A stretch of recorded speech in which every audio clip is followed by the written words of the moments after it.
Okay, Chapter 9, Winn Dixie. Just about everything that happened to me that summer happened because of Winn Dixie. For instance, without him, I would have never met Gloria Dump. He was the one who introduced us. What happened was this. I was riding my bike home from Gertrude's Pets, and Winn Dixie was running along beside me. We went past Dunlap and Steve Dewberry's house, and when Dunlap and Stevie saw me, they got on their bikes, and they started following me. They wouldn't ride with me. They just rode behind me and whispered things that I couldn't hear. Neither one of them had any hair on their head because their mama shaved their heads every week during the summer because of the one time Dunlap got fleas in his hair from their cat Sadie. And now they looked like two identical bald-headed babies, even though they weren't twins.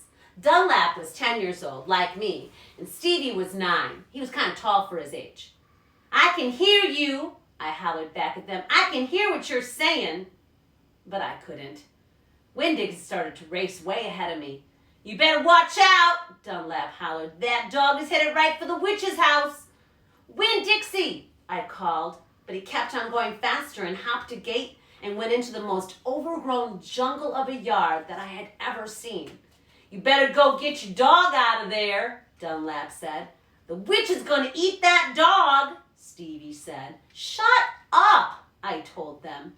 I got off my bike and went up to the gate and hollered, "Winn Dixie, you better come on out of there." But he didn't. "She's probably eating them right now," Stevie said. He and Dunlap were standing behind me. "She eats dogs all the time. Get lost, you bald-headed babies." "Hey," said Dunlap, "that ain't a very nice way for a preacher's daughter to talk." He and Stevie backed up a little. I stood there and thought for a minute. I finally decided that I was more afraid of losing Winn Dixie than I was of having to deal with a dog-eating witch. So I went through the gate and into the yard.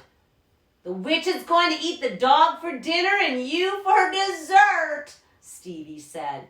"We'll tell the preacher what happened to you," Dunlap shouted. Then I was deep in the jungle. There was every kind of thing growing everywhere. There were flowers and vegetables and trees and vines. "Winn Dixie?" "Hee hee hee," I heard. "This dog sure likes to eat." I went around a really big tree all covered in moss, and there was Winn Dixie.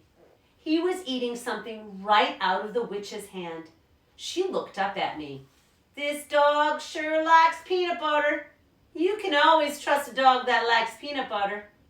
She was old, with crinkly brown skin. She had a big floppy hat with flowers all over it. And she didn't have any teeth. But she didn't look like a witch. She looked nice. And Winn Dixie liked her. I could tell. "I'm sorry he got in your garden." "You ain't got to be sorry. I enjoy a little company. My name's Opal. My name is Gloria Dump. Ain't that a terrible last name? Dump. My last name is Baloney. Sometimes the kids at school back in Watley used to call me lunch meat." "Oh, what about this dog? What do you call him?" "Winn Dixie." Winn Dixie thumped his tail on the ground. He tried smiling, but it was so hard with his mouth full of peanut butter. "Winn Dixie? You mean like the grocery store?"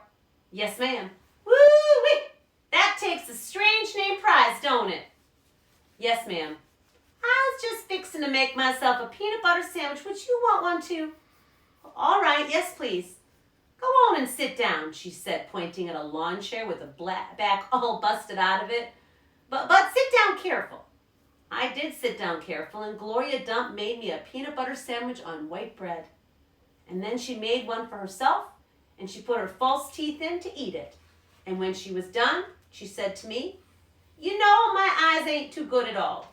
I can't see nothing but the general shape of things, so I got to rely on my heart. Why don't you go on and tell me everything about yourself, so I can see you with my heart?" And because Winn Dixie was looking at her like she was the best thing he had ever seen, and because the peanut butter sandwich had been so good, because I had been waiting for a long time to tell someone, some person, everything about me, well, I did. You guys have a great day. We'll read the next chapters next time I see ya.